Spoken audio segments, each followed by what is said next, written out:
Hello and good morning everyone. आप सभी लोगों का स्वागत है स्टडी ग्लोब्स पर और डेली करंट अफेयर के सेशन में आप सभी लोगों का स्वागत है। अभी आप लोगों को पता है कि हम लोग जो करंट अफेयर कवर कर रहे हैं वो काफी इंपॉर्टेंट है, क्योंकि आगे आने वाले टाइम में बहुत सारे एग्जाम जो हैं वो लगने वाले हैं। तो आप लोगों को सीरियसली इस करंट अफेयर को प्रिफर करना है और हमेशा याद रखना कि जितना ज्यादा रिवाइज करेंगे आप लोग, उतना अच्छे से आप लोग करंट अफेयर को याद कर पाओगे। आपकी जो भी क्वेरीज है मुझे इंस्टा पर आप लोग पूछ सकते हैं। इसके साथ में ही लेक्चर की पीडीएफ आप लोगों को दीपक इंदौरा ऑफिशियल पर अवेलेबल करवा दी जाती है और क्विज आप लोगों को जरूर अटेम्प्ट करना है। तो चलिए शुरू करते हैं हम लोग 18 नवंबर के बहुत ही बेहतरीन करंट अफेयर को। रिसेंटली आपको पता है कि आईसीसी टी20 वर्ल्ड कप जो है इसकी समाप्ति हुई है और ऑस्ट्रेलिया ने इस बाजी को जीत लिया है। पहली बार टी20 वर्ल्ड कप ऑस्ट्रेलिया के द्वारा जीता गया है और ऑस्ट्रेलिया ने न्यूजीलैंड को 8 विकेट से हरा दिया है। लेकिन क्वेश्चन यहां पर पूछा गया है, प्लेयर ऑफ द सीरीज जो है ये किसे चुना गया है? तो डेविड वार्नर जो है, जो कि ऑस्ट्रेलिया के ओपनिंग बल्लेबाज हैं, बैट्समैन हैं, उनको इस प्राइज के लिए, इस सीरीज के लिए प्लेयर ऑफ द सीरीज जो है वो चुना गया है। तो डेविड वार्नर जो है वो ऑस्ट्रेलियन ओपनर हैं, क्योंकि बहुत ब्रिलियंट परफॉर्म कर रहे हैं अभी। रिसेंटली ऑस्ट्रेलिया के द्वारा न्यूजीलैंड को 8 विकेट से टी20 के अंदर हरा भी दिया गया था। यहां पर आप लोग देख सकते हैं कि वार्नर ने 7 मैचों में 289 जो रन हैं वो बनाए हैं। वार्नर ने पूरे टूर्नामेंट में पाकिस्तानी बल्लेबाज बाबर आजम के बाद दूसरे सबसे बड़े स्कोरर रहे हैं। आईसीसी टी20 की यदि हम लोग बात करें तो यहां पर टी20 वर्ल्ड कप जो है ये तो ऑस्ट्रेलिया के द्वारा जीत लिया गया है, जो कि कंडक्ट करवाया गया है यूएई और ओमान के अंदर। हमने यहां पर एक जल संधि जो है वाटर स्ट्रेट वो पढ़ी थी। मुझे कमेंट सेक्शन में बताइए कि यूएई और ओमान का जब हम लोगों ने लोकेशन देखी थी तो इस समय कौन सी वाटर स्ट्रेट देखी थी जो कि ओमान और ईरान के बीच में स्थित है। रिसेंटली इसका 7th एडिशन जो है उसको खेला गया है और 2 साल के अंदर ये टी20 वर्ल्ड कप खेला जाता है। कहां पर खेला गया है? दुबई इंटरनेशनल स्टेडियम दुबई के अंदर। नेक्स्ट देखिए कि साओ पोलो ग्रैंड प्रिक्स 2021 का खिताब जो है वो रिसेंटली लुइस हैमिल्टन के द्वारा जीत लिया गया है। यहां पर हम लोगों के लिए इंपॉर्टेंट है कि साओ पोलो की लोकेशन हम लोग देख लें। तो यहां पर आप लोग देख सकते हैं कि ब्राजील के साउथ ईस्ट के अंदर एक लोकेशन स्थित है, एक सिटी स्थित है जिसका नाम है साओ पोलो। और यहां पर एक मांस की मंडी यानी कि मीट जो मंडी है वो काफी फेमस है यहाँ की साओ पोलो के अंदर। और किस हम लोग कह सकते हैं कि कौन से मेटल के लिए ये साओ पोलो ज्यादा फेमस है, मुझे कमेंट सेक्शन में आप लोग बताइए। तो ये जो है साउथ एटलांटिक ओशन को साओ पोलो जो है वो टच करता है। चलिए हम लोग बात कर रहे थे साओ पोलो ग्रैंड प्रिक्स की और इसको जीत लिया है मर्सिडीज के ड्राइवर हैं जो कि ब्रिटेन से ताल्लुक रखते हैं, ब्रिटेन से संबंध है इनका। लुइस हैमिल्टन के द्वारा इसको जीत लिया गया है। हम लोग ग्रैंड प्रिक्स की बात करें तो यूएस ग्रैंड प्रिक्स जो है इसको मैक्स वर्स्टेपन के द्वारा जीता गया है। टर्किश जो है इसको जीता गया है वेल्टेरी बोल्टास के द्वारा। और रशियन ग्रैंड प्रिक्स जो है लुइस हैमिल्टन के द्वारा जीती गई है।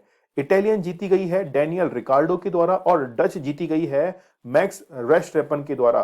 ठीक है, तो यहां पर अभी टॉप पर ये जो है खिलाड़ी ये काफी अभी चर्चा के अंदर बने हुए हैं।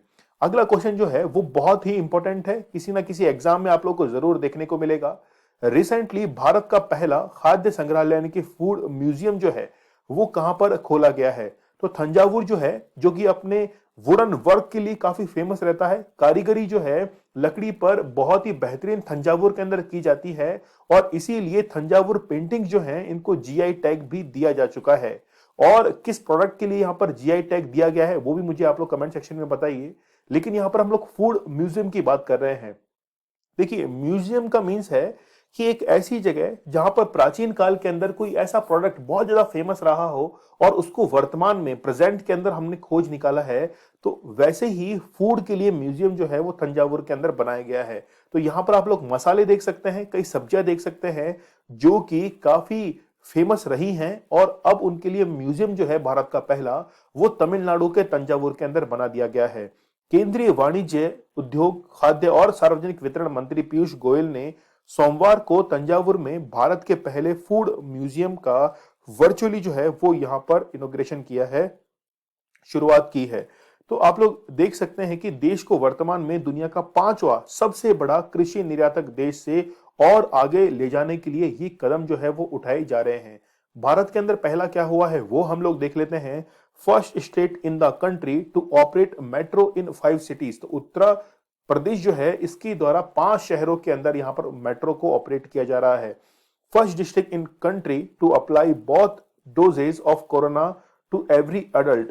तो किन्नौर जो जिला है उसके द्वारा 100% यहां पर दोनों डोज जो है वो लगा दी गई है। हिमाचल प्रदेश का ये एक डिस्ट्रिक्ट है। The first state in the country to start organise cultivation of, यहां पे आप लोग देख सकते हैं सिनामॉन। तो यहां पर सिनामॉन हिमाचल प्रदेश का एक कल्टीवेशन है। Launch of the countries first luxury bus boat service जो है वो श्रीनगर के अंदर शुरू किया गया है। और श्रीनगर जो है वो यूनेस्को की यहां पर वर्ल्ड हेरिटेज सिटी के अंदर भी रिसेंटली शामिल किया गया है। नेक्स्ट देख सकते हैं आप लोग, countries first national park to be equipped with satellite phone. तो काजीरंगा नेशनल पार्क जो है ये सैटेलाइट फोन से लैस एक नेशनल पार्क बन चुका है।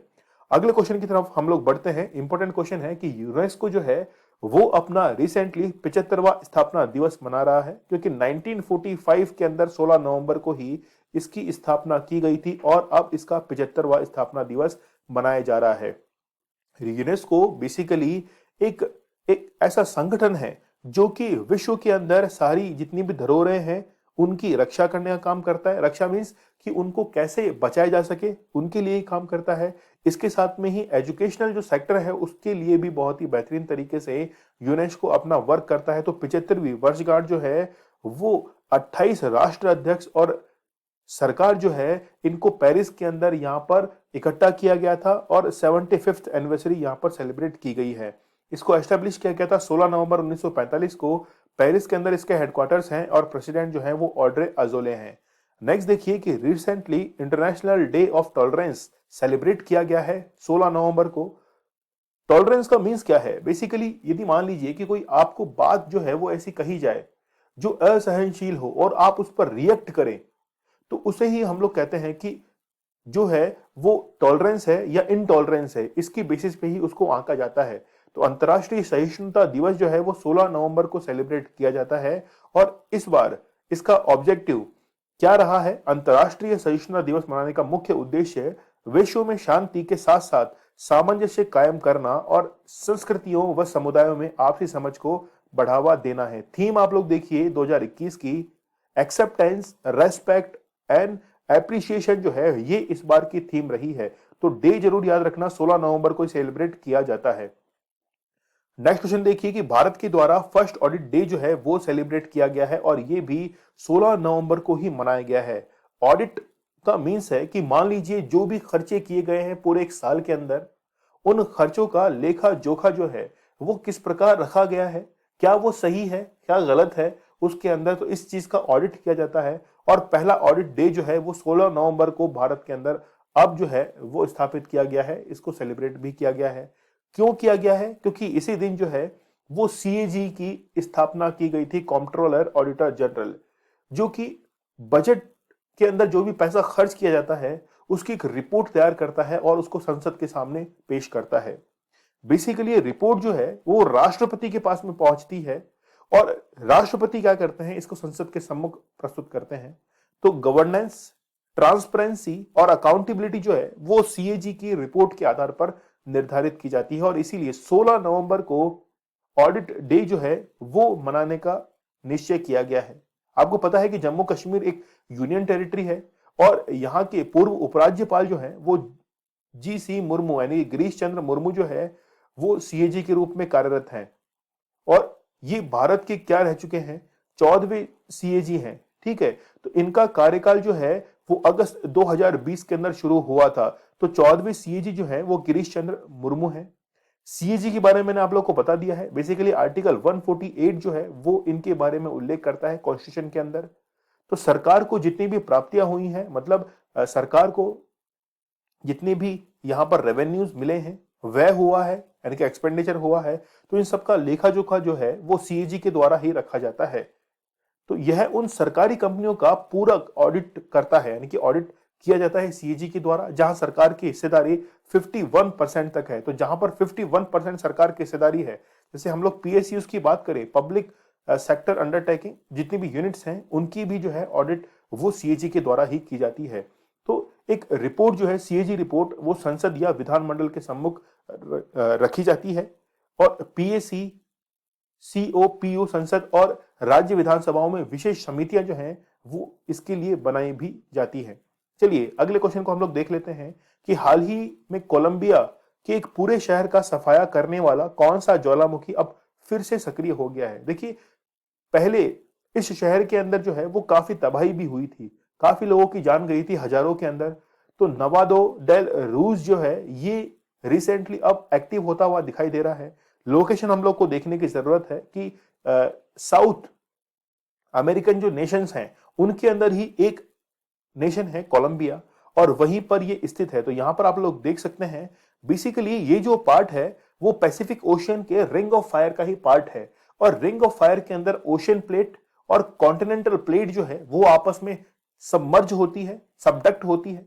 तो इस कंडीशन के अंदर जो हाई डेंसिटी वाली प्लेट है ओशियन प्लेट जो है वो क्या करती है कि वो सबडक्ट कर जाती है under the ocean continental plate. तो अब ये जो ओशियनिक प्लेट जो कि सबडक्ट हुई है कॉन्टिनेंटल प्लेट के नीचे, तो इसके कारण पूरे पैसिफिक ओशियन के किनारे पर एक रिंग बन जाती है, रिंग ऑफ फायर जिसे कहा जाता है। और यहां पर वॉल्केनोज जो हैं वो पूरे विश्व के लगभग 68% के आसपास रिंग ऑफ फायर में पाए जाते हैं। तो यहां पर ही ये नवादो ये जो ज्वालामुखी है ये भी स्थित है और यहां पर 25,000 लोगों की जानें जो थी वो कोलंबिया के अंदर एक समय गई थी और अब 36वीं बरसी के दिन भी ये जो है वापस से अब ये एक्टिव होना शुरू हो गया है। तो बेसिकली यहां पर भूकंप और वॉल्केनो जो हैं वो काफी मात्रा में आते हैं।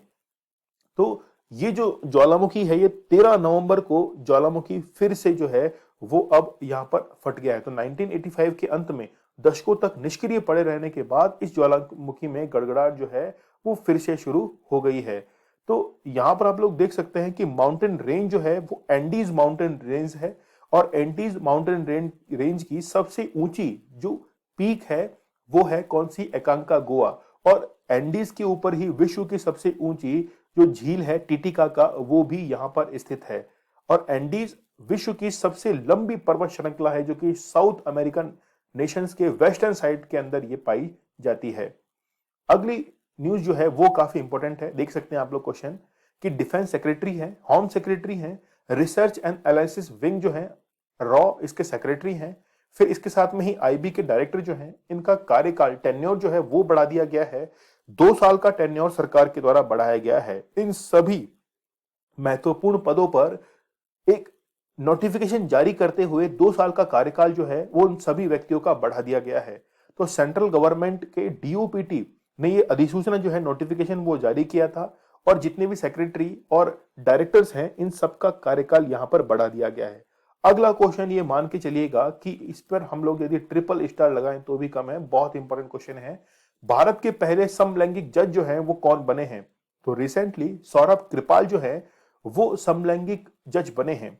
देखिए बेसिकली ये समलैंगिकता जो है वो भारत के अंदर लीगल है कि इलीगल, तो हम लोग कहें कि यदि 2018 के बाद से कहें तो 2018 के बाद से इसको लीगलाइज कर दिया गया था इंडिया के अंदर।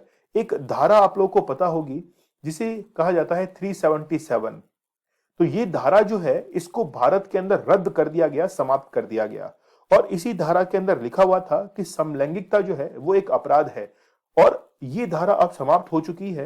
तो इसका मतलब ये हुआ कि अब समलैंगिकता जो है वो भारत के अंदर अपराध नहीं है वर्ष 2018 से। तो ये जो धारा है इसको आप लोग जरूर याद रखना। और सौरभ कृपाल पहले यूनाइटेड नेशंस के अंदर भी वर्क कर चुके हैं, ठीक है। और 1990s के बाद से यानी कि हम लोग कहें कि लगभग 20 साल से ये भारत के अंदर एज ए लॉयर ये प्रैक्टिस कर रहे हैं और दिल्ली हाई कोर्ट के पहले जज जो हैं ये बना दिए गए हैं। तो भारत के पहले समलैंगिक न्यायाधीश जो हैं वो कौन बना दिए गए हैं? सौरभ कृपाल को बना दिया गया है। कोर्ट आप लोग जरूर याद रखना, दिल्ली हाई कोर्ट की यहां पर बात की जा रही है और ये जो है वो प्रैक्टिस कर चुके हैं सुप्रीम कोर्ट के अंदर लगभग 2 दशकों से और यूनाइटेड नेशंस के अंदर भी ये वर्क कर चुके हैं। इन्होंने एलएलबी की डिग्री जो है वो ऑक्सफोर्ड यूनिवर्सिटी से हासिल की है विद स्कॉलरशिप, ठीक है, यानी कि ब्रिलियंट माइंड है। तो एलएलएम की डिग्री कैम्ब्रिज यूनिवर्सिटी से इन्होंने प्राप्त की है। सेंट स्टीफेंस कॉलेज जो कि दिल्ली के अंदर स्थित है, वहां से इन्होंने ग्रेजुएशन किया है। तो ब्रिलियंट माइंड है। तो भारत के अंदर पहले समलैंगिक जज जो हैं वो सौरभ कृपाल बन चुके हैं। ये आप लोग जरूर याद रखना, काफी इंपॉर्टेंट यहाँ पर फैक्ट है। नेक्स्ट देखिए, हाल ही में भारत सरकार ने सुशासन को बढ़ावा देने के लिए मंत्री परिषद के सभी 77 जो मंत्री हैं, ठीक है, इनको कितने समूह में बांट दिया? तो टोटल 8 ग्रुप्स के अंदर इनको बांटा गया है। देखिए, लोकसभा के अंदर 545 सीट है, ये तो आप लोग को पता है। यदि मान लीजिए कि सेंट्रल गवर्नमेंट के द्वारा मंत्री बनाए जाने हैं, तो मंत्री बनाए जा सकते हैं मिनिमम 12, ये नंबर है, और मैक्सिमम जो है वो 15% बनाए जा सकते हैं। तो हम लोग बात करें कि 15% यानी कि लोकसभा की जो सीट्स है इसका 15% हो जाएगा, लगभग 77 के आसपास ही। तो 77 से ज्यादा मंत्री बनाए नहीं जा सकते हैं। मिनिमम तो नंबर आप लोग याद रखिए, मैक्सिमम परसेंटेज याद रखिए, दोनों आप लोग को याद रखना है। तो 77 जो है वो मंत्री बनाए जा सकते हैं, लेकिन एडमिनिस्ट्रेटिव जो वर्क होता है उसको ज्यादा ट्रांसपेरेंट और इंप्रूव करने के लिए ही इनको टोटल 8 ग्रुप्स के अंदर बांट दिया गया है।